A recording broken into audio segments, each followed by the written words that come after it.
ng'ennaku z'omwezi 3 omwezi guno poliisi ekisoga mu mukono eriko abantu bana abakkiriza mu kidindiini ekitanamanyika nsibuko yaakyo beyagalira oluvannyuma lw'okufa kw'omu ku bagoberezi. Kyategereka nti omugenzi Ashe Segawa yali yafa ennaku 6 emabega era nga bano baalina omulambo gwe nga basaba n'okusiiba nga baagala azuukire oluvannyuma lw'ennaku 7. Enjega eno yali ku kyalo Butinindi era abatuuze twasanga bali mu kwewuunaganya wakati mu kwesamba ennyumba omwali omulambo olw'ekivundu ekyali kibunye buli wamu. Omufu yafa dda kuba n'olubuto olwabadde luzimbye yenna ng'ajjudde envunyu. Abamu bategeeza nti Nabbi Susan Nerima yali ajjanga n'asabira omufu n'ekigendererwa eky'okumuzuukiza.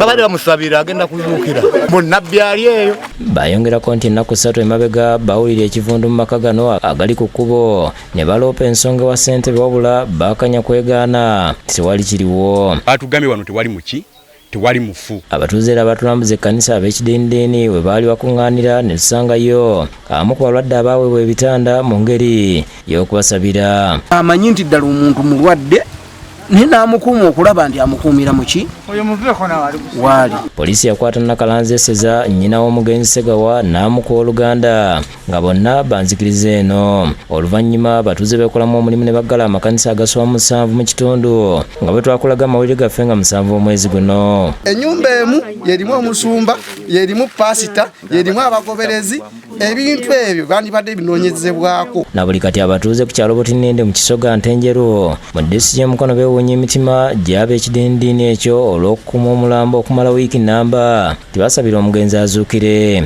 Nga tumaze okulaba nti omuntu afudde ate ng'ennaku zaafiiriddemu n'abamuko abamukuuma twalanga si kikola kyaki kya buntu bulamu. Tusaba tugamba ku poliisi ntu reporting. Omwana owuwo ku bubwo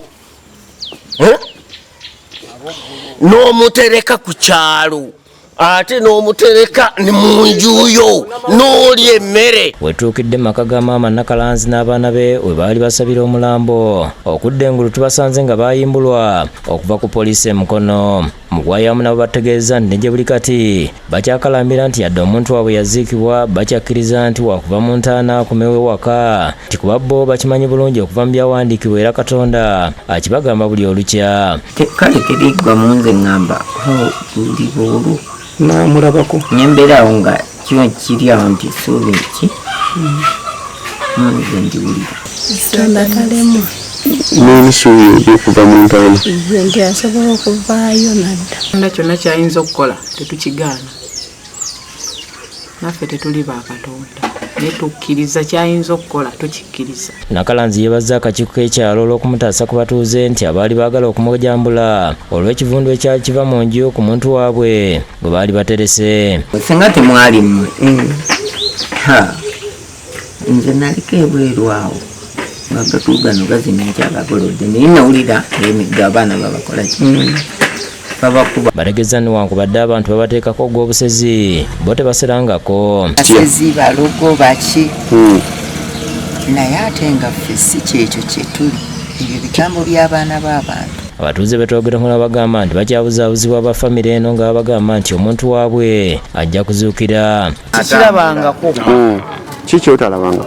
Nti omuntu afa ne bamuziika ate n'akomawo. Bo nga bwe balimu essuubi tukyabatunuulira.